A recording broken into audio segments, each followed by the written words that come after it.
Overconfidence is often a reflection of fear. The more dependent you are, the more afraid you will be. The key to fearlessness is not confidence, it is freedom. Confidence doesn't cure fear, it only masks it. It is like a pill. It offers temporary relief but leaves the disease of fearlessness untouched.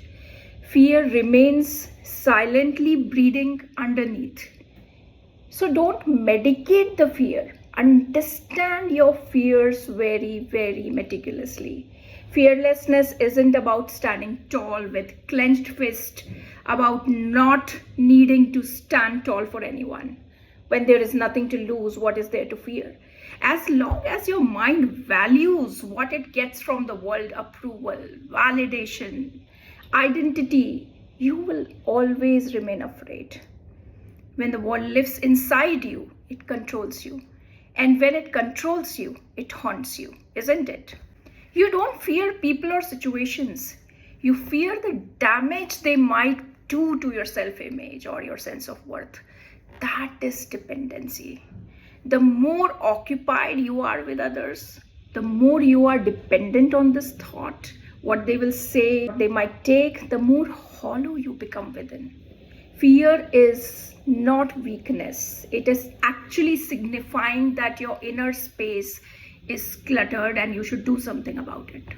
Fear feeds on this inner occupation, and from that fear arises the craving for extra confidence, craving for displaying extra confidence, not as strength, but as a camouflage or a disguise.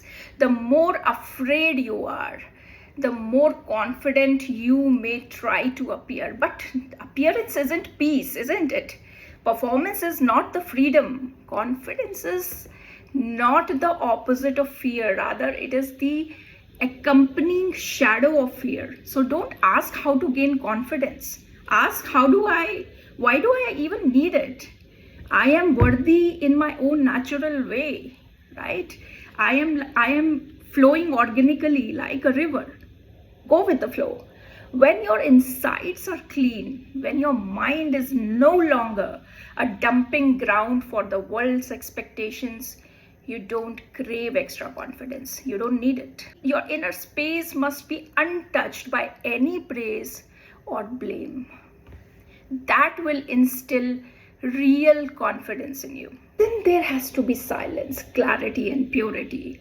And whenever you feel fearful, or you tremble, or you remind yourself that I am feeling this just because I am being dependent upon the external validations. I need not depend, I am free.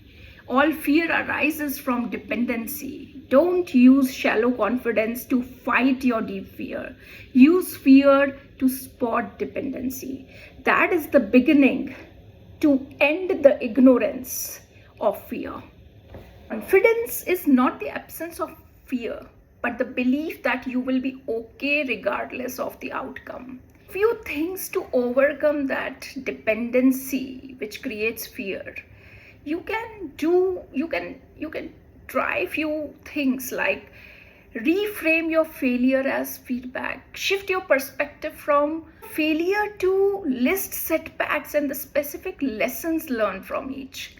Take small acts of confidence, break large, intimidating goals into tiny, manageable steps.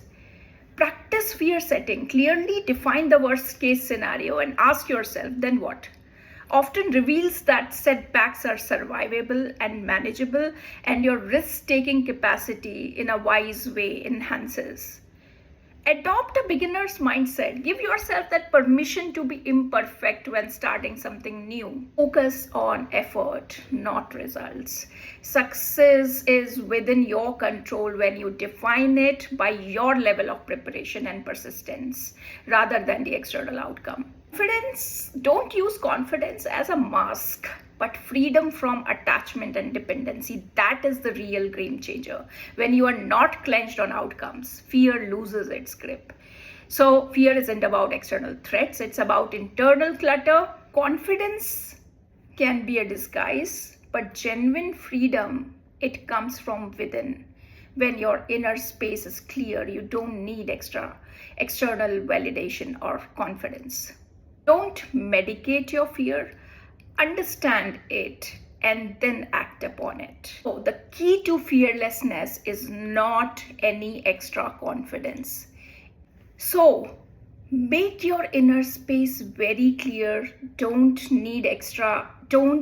depend upon external validation. Don't use extra confidence as disguise,